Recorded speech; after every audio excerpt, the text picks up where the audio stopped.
Hello. जी। अली अनवर साहब, मैं इस्माइल बाटली वाला मुंबई से बोल रहा हूँ। अस्सलाम वालेकुम। वालेकुम सलाम। जनाब, बताइए जनाब। ये फ़ोन रिकॉर्ड हो रहा है। आपसे एक सवाल करना है मुझे। और अच्छा। सवाल मेरा है, उस पर जो भी आप जवाब देंगे वो रिकॉर्ड हो जाएगा, उसको वायरल करेंगे हम। जी तो जी। अगर इजाज़त हो तो मैं सवाल करूँ? नहीं, पूछ लीजिए। अली अनवर साहब, मेरा सवाल ये है जी कि बहुत ज़माने से आप लोग पसमानदा मुसलमानों की मुहिम चला रहे हैं। जी। और हमने देखा है, पहले से भी देखते आए हैं, हमने देखा है कि जैसे-जैसे माहौल बनता गया, जी गर्म होता गया और फैलता गया, जी वैसे-वैसे पसमानदा के नाम पर संगठनों की संख्या भी बढ़ती गई देश भर में। जी जी। तो देश आज़ाद है, हर कोई संगठन बना सकता है, चला सकता है। कोई 10 लोग चलाएँ, 50 लोग चलाएँ, सवाल वो नहीं है। सबको आज़ादी है, कोई भी संगठन बना ले, किसी की रुकावट तो नहीं है। जी लेकिन मेरा सवाल ये है कि अगर मुद्दा एक है, पसमानदा समाज का सवाल सबके सामने वही है, तो भले भी संगठन अगर बना भी लिए हैं, तो मैं समझता हूँ कहीं न कहीं इत्तेहाद की ज़रूरत है। इकट्ठा होके एक अम्ब्रेला के नीचे आकर के और एक ताकत बन कर के सामने आना चाहिए सबने मिलकर। गो कि अली अनवर साहब, इस देश का जो राजनीतिक निज़ाम है, वो ऐसा है कि 51 और 49 के आंकड़े पर टिका है हज़रत।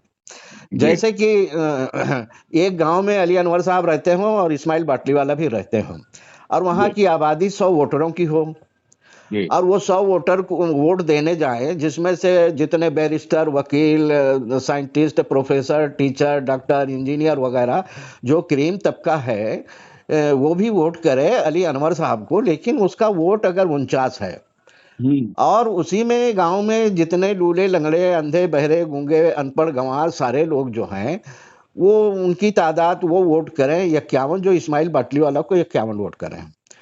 तो सरकार तो इस्माइल बाटलीवाला बनाएंगे, जी और अली अनवर साहब के हाथ में तो सिर्फ धरना मोर्चा रहेगा, और निवेदन लेके आएंगे, इस्माइल साहब हमारी बात सुन लीजिए। अगर इस्माइल साहब सुन लिए तो भी ठीक, नहीं सुने तो भी नहीं होगा। तो ये इस देश की तो व्यवस्था है। तो मैं ऐसा समझता हूँ कि इस पर आपने खुलासा करना चाहिए, सारे संगठनों को क्या करना चाहिए। अली अनवर साहब से ये मेरा सवाल है जी।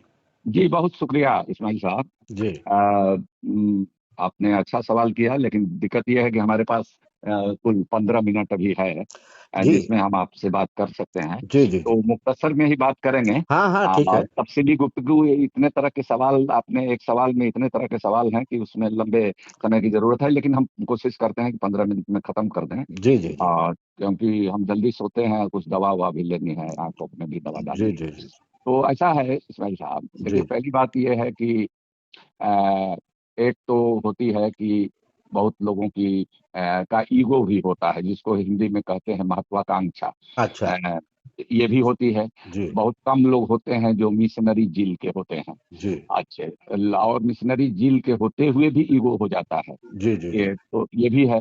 आपने देखा कि इस देश में कम्युनिस्ट मूवमेंट शुरू हुआ, तो जी पहले एक भारतीय कम्युनिस्ट पार्टी थी। आप बम्बे में हैं, जी आप जानते हैं, बम्बे से, जी। कानपुर से, ये सब कम्युनिस्ट मूवमेंट का जड़, माने एक बहुत बड़ा वहाँ अड्डा था, और बहुत तेज वो जी आंदोलन हाँ, था। जी हाँ, जानता हूँ लेकिन पूरी तरह। आगे चल करके उसमें कई पार्टियां बन गई, न सिर्फ सीपीआई, सीपीआईएम, सीपीआईएमएल, बल्कि कई और चले गए। उसी तरह से देखिए, नक्सल नक्सल मूवमेंट एक शुरू हुआ, जी उसमें कई तरह के ग्रुप बन गए। जी उसी तरह से आप देखिए कि सोशलिस्ट मूवमेंट हुआ, तो उसमें कई तरह के, प्रजा सोशलिस्ट पार्टी, संयुक्त सोशलिस्ट पार्टी, कई तरह की सोशलिस्ट पार्टियां बन गई। जी एक बीज के टुकड़े हजार हुए, कुछ यहाँ गिरे, कुछ वहां गिरे, जी जी वगैरह वाली हालत हो गई। जी तो एक तो ये है। फिर मान लीजिए पॉलिटिकल ये में देखिए, फिर देखिए आप इस्लाम के ओरिजिन से देखिए।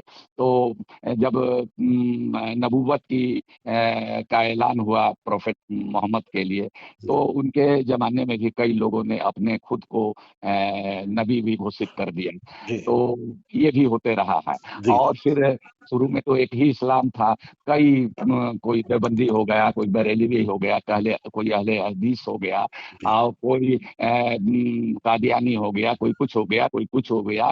तो मुल्क मुल्क भी इस तरह से आज दुनिया में बटे हुए हैं। जी तो ये कोई कोई चीज एक चल जाता है, किस्सा मुख्तसर ये है कि कोई ब्रांड अगर चल जाता है तो उसकी डुप्लीकेटिंग भी बहुत होती है। जी। कोई ब्रांड मार्केट में चल गया, चाहे साबुन की टिकिया हो, चाहे सर्फ का कोई ब्रांड हो, या किसी चीज का हो, तो बहुत डुप्लीकेटिंग भी होता है। जी। अब रही बात की ये जो आप टुकड़ा वाली बात आप देखे हैं, हमने जी। तो 1900 ये आपको 96 97 से शुरू किया, 98 में आकर के हमने 96 97 में 2 साल तो हमने लिटरेचर इसका तैयार किया। जी। पॉलिटिक्स में आने की कोई बात नहीं थी, मैं तो जर्नलिस्ट था। जी। शुरू में ये बात जरूर है कि छात्र जीवन में मैं एक्टिविस्ट था जी। और जी। लेफ्ट मूवमेंट में मैं था। जी। तो ये बात था, लेकिन फिर हम वैसे परिवार से आते थे जिसमें हम पॉलिटिक्स अफोर्ड नहीं कर सकते थे। हम नहीं दिन कमाएंगे, श्रमजीवी पत्रकार थे, वर्किंग जर्नलिस्ट थे, जी। तो हिंदी अंग्रेजी अखबारों में काम करते थे। तो काम नहीं करेंगे तो शादी ब्याह बाल बच्चा हो गया था तो कैसे चलेगा। जी। तो हमको पॉलिटिक्स में कोई आने की हमारी हैसियत नहीं थी। जी। लेकिन हमने जब लिटरेचर तैयार किया, मसावात की जंग हमारी आई, जी। हमारी दलित मुसलमान किताब आई, जी। जिसका दोनों किताबों का, एक का बीपी सिंह ने पटना में मसावात की जंग का रस्म इजरा यहाँ के गांधी मैदान में किया, दूसरी किताब दलित मुसलमान का 2004 में किया, 2001 में मसावात की जंग का किया, जी। 2004 में गांधी मैदान रामलीला मैदान, दिल्ली के रामलीला मैदान में उसी बीपी सिंह ने हमारी दूसरी किताब का ये किया। तो ये सब चलते रहा, आराम से चलते रहा, हम लोग करते रहे। लेकिन जब से 2014 में बीपी सिंह आए, बीपी सिंह कह रहे हैं, मोदी जी आए, जी। नरेंद्र मोदी, बीजेपी की हुकूमत आई, जी। तो बीजेपी को ये लगा कि भाई इसका इस्तेमाल तो हमको भी करना चाहिए, क्योंकि ये तो 80 85% मुस्लिम पसमानदा मुसलमान ही है पूरे मुस्लिम आबादी में। जी। तो उन्होंने सोचा कि इन पसमानदा के बीच में और ये के बीच में उन्होंने देखा कि भाई पार्लियामेंट में, असेंबली में और वजारत की कुर्सियों पर, मंत्री में और बड़े बड़े अफसर और जजेस तो जो जनरल कैटेगरी के मुसलमान, या उर्दू में कहिए तो अशराफिया मुसलमान लोग ही होते हैं। जी। और ये जिसकी आबादी 80 85% है, जी। उसके लोग तो आटे में नमक के बराबर भी कई जगह नहीं दिखते हैं, बिल्कुल नदारत मिलते हैं। जी। तो ये अच्छा है इनका एक, इनके अंदर इसको लेकर के अवेयरनेस अली अनवर नाम के एक शख्स ने पैदा कर दिया है। जी। तो कोई भी चीज दुनिया में अगर आविष्कार उसका होता है तो उसका दो तरह का इस्तेमाल भी होता है। एक तो पॉजिटिव सोच से कोई लेके चलता है, और एक कोई डिस्ट्रक्टिव माइंड का होता है तो उसका डिस्ट्रक्टिव भी इस्तेमाल होता है। जी। जैसे जिहाद का एक समय में इस्लामी तरीके में, आज जो जिहादी हो रहे हैं और टेररिस्ट जिनको कहा जाता है, जी। जिहाद का सही मामले में ये मतलब नहीं है। आप हमसे ज्यादा जानते हैं इस मसले को, और जी। हमको डिटेल जो भी हम जानते हैं वो कहने का वक्त भी नहीं है। जी। तो जब से मोदी आए 14 के बाद से, हम्म। तो सबसे पहले उन्होंने हैदराबाद के अपने सेंट्रल एग्जीक्यूटिव की बैठक में जी। पसमानदा शब्द उनकी जबान से सुनने को मिला। जी। तो इनडोर मीटिंग थी, और उन्होंने अपनी पार्टी को हिदायत किया कि पसमानदा स्नेह यात्रा निकाली जाए। यहाँ तक कहा कि हर पसमानदा के दरवाजे तक जाया जाए, और वो वोट दें न दें लेकिन उनसे संपर्क किया जाए। जी। तो उन्होंने ये भी मिसाल दिया कि देखिए, जो हम 85 करोड़ लोगों को मुफ्त अनाज देते हैं, वो तो सब पसमानदा को भी, पसमानदा को तो छांट के हम नहीं दे रहे हैं, हिंदू मुसलमान सबको दे रहे हैं, और दूसरी सरकारी योजनाएं भी सबके लिए है। तो ये बताने के लिए, हालांकि वो चाह करके भी ये नहीं कर सकते हैं कि सिर्फ अनाज देंगे तो हिंदू पसमानदा को देंगे, मुस्लिम को नहीं दे सकते हैं। तो खैर, तो ये आपने इस चीज को पकड़ करके उसने इस इन सबके में, तब जब ही उन्होंने कहा, उसी समय से ये मसला तेज हुआ, और बहुत लोगों ने, कुछ लोगों ने एनजीओ बनाना शुरू किया, कुछ लोगों ने तंजीम अलग अलग खड़ी करनी शुरू की, कुछ लोगों ने। लेकिन ऐसे लोगों के साथ, और उसके उनका पर्दाफाश तब हो जाता है जब उनको देखा जाता है कि हर बात में वो मोदी के नीतियों की, कार्यक्रमों की, और वोट में उनके लिए वोट मांगने का काम करते हैं। जी। तो यही पहचान है कि असली पसमानदा कौन है और नकली पसमानदा कौन है। अच्छा। तो एक तो ये है।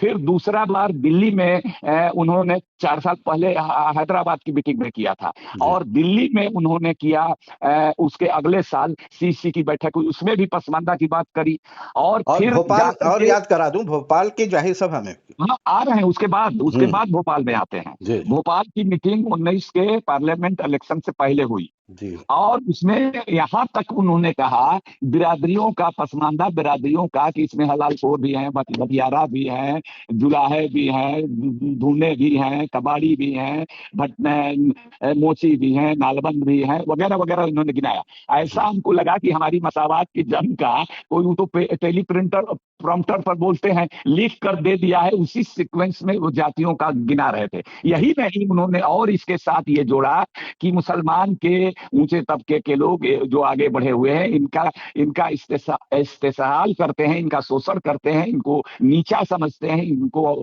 इनको अछूत समझते हैं, ये सब भी उन्होंने कहा। जी। तो ये सब कहा, और इन लोगों के बीच जाना है। तो ये मीटिंग, दिल्ली और हैदराबाद की मीटिंग इनडोर थी, और ये भोपाल की, अच्छा ही याद दिलाया आपने, भोपाल वाली जो मीटिंग थी आउटडोर थी, वो जी। पब्लिक में अपने कार्यकर्ताओं और उसका प्रसारण हो रहा था देश भर में। जी। तो जो ही ये जब अपने जबान पर लाते हैं, तो देश के जितने अंग्रेजी हिंदी मीडिया वाले हैं, उर्दू मीडिया वाले, तो हम लोगों से परहेज करते रहे हैं, जी। क्योंकि वो उनका अलग तरीका है, उसकी वजह आप समझ सकते हैं। जी। लेकिन ऐसा नहीं है, अब वो लोग भी देने लगे हैं मजबूरी में। जी। तो अब समझिए कि ये लोग जब ये करने लगे, तो इन लोगों ने अपना अब एक दलित मुसलमान, दलित ईसाई को 341 धारा का हम लोग सवाल उठाए, तो इसको लेकर के हमारी पूरी किताब दलित मुसलमान से लेकर के संपूर्ण दलित आंदोलन, पसमानदा, तसव्वुर और मसावात की जंग, इन्हीं चीजों पर है। जब मैं पहली बार पार्लियामेंट में गया, तो मेडन स्पीच एक होता है,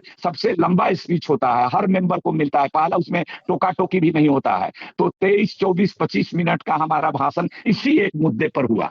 तो इससे लेकर के इसका प्रचार हुआ, और मोदी जी ने बनाया भी एक कमीशन, लेकिन वो सच्चर कमेटी और रंगनाथ मिश्रा कमीशन की रिपोर्ट को दबाने की नीयत से, उसको खारिज करने की नीयत से, तो अच्छा। उसका भी जो ये पसमानदा के नाम का जो चलाते हैं लोग, वो लोगों ने मोदी का तारीफ किया। आज तक कुछ कहा कि 24 में रिपोर्ट आ जाएगी, कोई रिपोर्ट नहीं आई, और आएगी भी, लिख करके रख लीजिएगा। तो हम लोग जो चाहते हैं कि 341% धार्मिक प्रतिबंध हटे, तो वो हटाने वाले नहीं है। बीजेपी के डीएनए में ये चीज नहीं है। मुस्लिम विरोध वो, और दलित और पिछड़ों का भी विरोध उसके डीएनए में है। अगर ये खत्म हो जाएगा, तो पूरी तरह से खत्म हो जाएंगे। अच्छा, तो अली ये अनवर साहब, अलावा दे आपका दी, समय जो है अभी 1 ही मिनट बचा है, 9 बज रहा है। नहीं, 4 मिनट है अभी। अच्छा जी। हाँ, तो तो छोटा सवाल कीजिएगा ताकि इसमें हम जवाब दें। इसमें आपका एक सुझाव चाहिए होगा कि ऐसी हालत है, जहां हाँ, तक बीजेपी का ताल्लुक है, वो तो पॉलिटिकल पार्टी है, उसका तो चाहत रहेगी कि देश का सारे लोग हमारे वोटर हो जाएं। तो मुझे नहीं लगता है कि वो कोई गलत कर रहे हैं, वो तो चाहेंगे कि सब सब हमारे वोटर हो जाएं। लेकिन ये जो हालात अभी जो पैदा हुए हैं, इसके ऊपर मैं समझता हूं कि तमाम पसमानदा संगठन चलाने वाले और पसमानदा समाज को आपने संदेश देना चाहिए कि उन्होंने क्या करना चाहिए। मैं तो आपको समझता हूं कि वो कुछ भी हो, वो कोई बीजेपी के साथ हो, कोई कांग्रेस के नहीं साथ नहीं हो, नहीं, कोई आरजेडी के, एक कोई सेकंड नीतीश हम के। हम समझ गए आप क्या जी। कहना चाहते हैं, जी। इस समय हम बिल्कुल समझ गए। देखिए, एक बात है इस्माइल साहब, कि आप बहुत सीनियर आदमी हैं। देखिए, पसमानदा, या हम कहेंगे कि टोटल मुसलमानों के लिए भी, जो सेकुलरिज्म अगर संविधान से निकाल दिया जाए, भारत के संविधान से, तो जी। वो थियोक्रेटिक स्टेट हो जाएगा, धार्मिक राज्य हो जाएगा, जिस तरह से पाकिस्तान धार्मिक राज्य है, जी। और उसकी क्या हालत है। तो जी। ये एक बुनियादी चीज है कि हम उन्हीं लोगों की बात कर सकते हैं, और उन्हीं लोगों की तारीफ कर सकते हैं जो सेकुलर क्रेडेंशियल हो। तो जी। मान लीजिए कि थोड़ा बहुत भटक गए हो, फिर बाद में आ गए या समझ गए, तो वो बात अलग है।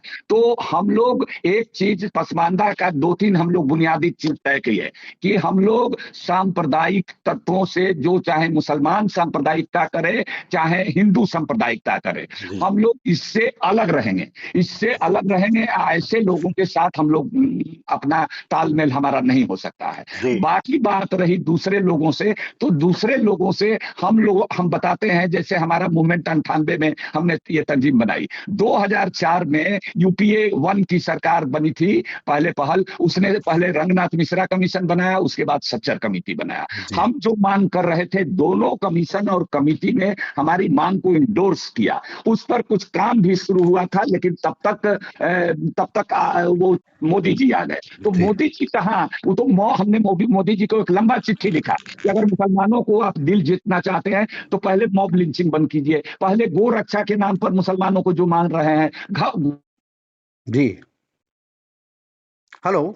जो पर जो हमला कर रहे हैं, आप जो एनआरसी सीए चला रहे हैं, रोज रोज हम लोग अपने इंडियन होने का, अपने भारत से मोहब्बत रखने का प्रमाण पत्र देंगे, ये सब तो जिसके साथ तो जितने लोग जो बने हैं उनसे एक ही टेस्ट है कि आप पूछिए कि मोदी कैसा काम है, मोदी की नीतियों से कैसा। हम वैसे तमाम लोगों के साथ बैठने के लिए तैयार हैं जो मोदी के और इवन हम कहते हैं कि जो इत्तेहादुल मुस्लिमीन की जो लोग बात करते हैं, वैसी साहब ऐसे लोग, हालांकि विद्वान आदमी है, उनकी काबिलियत का सब लोग लोहा मानते हैं, लेकिन हम कहना चाहते हैं कि हम चाहे जिन्ना की फिरका परस्ती हो और चाहे साबर की फिरका परस्ती है, दोनों ने टू नेशन थ्योरी का राग अलापा, हम इन दोनों के खिलाफ जाकर के बाकी अगर जो लोग हैं सबके साथ हम एकता करने के लिए तैयार हैं। जी जी, जी। तो हमारा समय खत्म हो गया, हमारा रिंग कर रहा है, हम दवा डालेंगे आंख में, 9 बजे डालते हैं इसमें। जी। मैं आखिर में एक सुझाव देता हूं कि आपकी तरफ से एक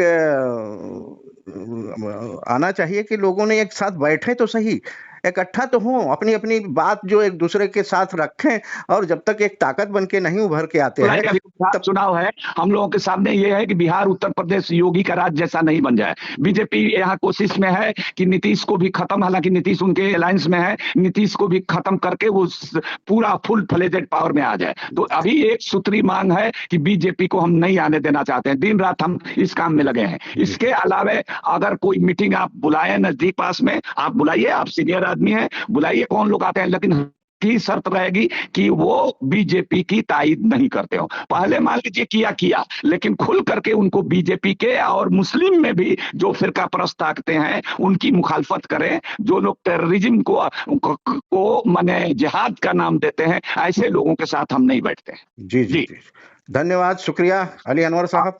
आपको भी बहुत बहुत शुक्रिया सर। जी।